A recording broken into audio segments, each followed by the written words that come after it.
What's up, everybody? Common Guys here. First off, I want to thank everybody for subscribing for me. It's really humbling. We're at 200 subscribers. This channel is going to keep growing. I'm going to keep delivering as much as I can for that WWE goodness. We're on a hot streak, and the Bloodline, man, oh man, the Bloodline was in action on Raw last night, and we have a lot to cover, so let's go. First up, we have our good old friend Cody Rhodes versus the hot streak man, the man that I think is going to win the men's elimination chamber to go on to fight Seth Rollins, Drew McIntyre, and what a match. Going into this match, I'll be honest, I didn't want neither men to lose. Cody Rhodes has got to bring it to fight Roman Reigns, so he needs to look like he's almost unbeatable. And Drew McIntyre, he's on a hot streak. I don't want him to lose or take the pinfall.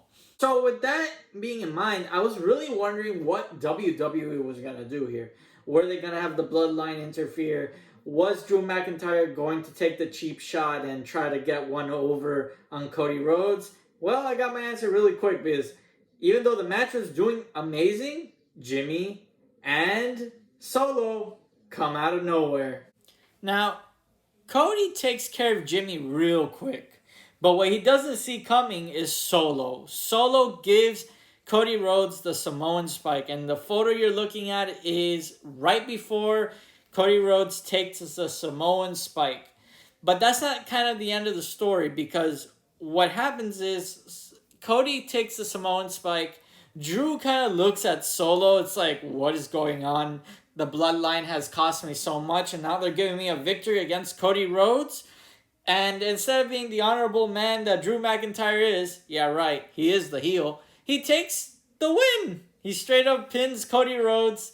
Congratulations to Drew. You make a list of people since Roman Reigns to pin Cody Rhodes, and you, my friend, are the last person since Roman Reigns to pin Cody Rhodes. Cody Rhodes is sent to the infirmary, where Adam Pearce shows up and promises Cody that Jimmy and Solo have been taken care of. They have been removed off the premises, and asks Cody if he's alright. Cody says yes.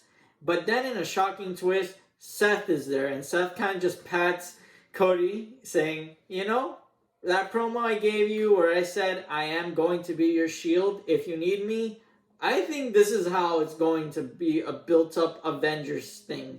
I know I'm not technically in the Marvel world, but the way I see it is I think Cody's going to assemble the Avengers to take down the Bloodline. And the Avengers right now are Cody and Seth. So what happened later on? Well, next up we have main event Jey Uso versus Gunther, and what a match. Edge of my seat.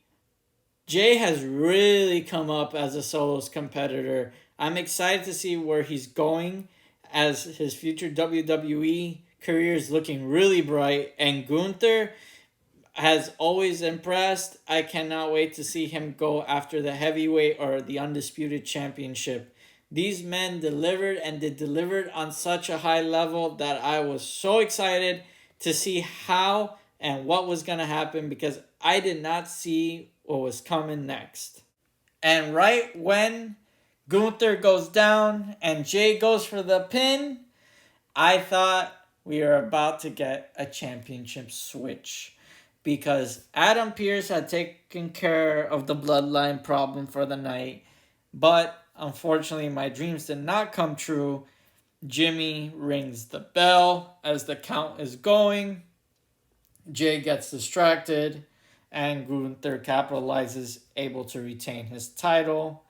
And Jimmy goes on to assault Jey, basically berating him, telling him he's useless without him, and costing him another solo title. I wanted Jey to get the title.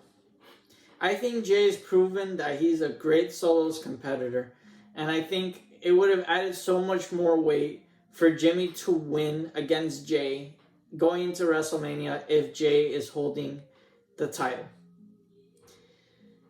But unfortunately, the way things are going and the way I think WWE is setting it up, it's just going to be a solo match for Jey and Jimmy. great match. It's going to be. I know that. But I want a little bit more because I've been watching Jay rise as a solo competitor, and the man needs a title. He just has proven time and time again that he's a great solos competitor, and it's time for WWE to give him that push. I hope right after WrestleMania he gets that push. And Gunther needs to get rid of the title.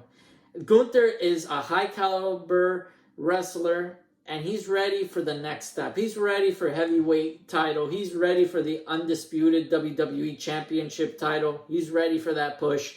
WWE, time to put him in that spotlight. If Drew wins against Seth, Drew versus Gunther is the way to go about this. So where does this leave the Bloodline? Obviously, Cody Rhodes is building his Avengers team that's going to probably include Seth, him. I imagine Jay after this distraction, and I imagine Sami Zayn because he has been part of the Bloodline, so I see that going. Then it's pretty much confirmed at this point, Jay versus Jimmy at WrestleMania. It's kind of hinted at. It's not official, but we can book it. Now, I'm excited to see what's going to happen on SmackDown. SmackDown was already taped, so maybe not that much Bloodline.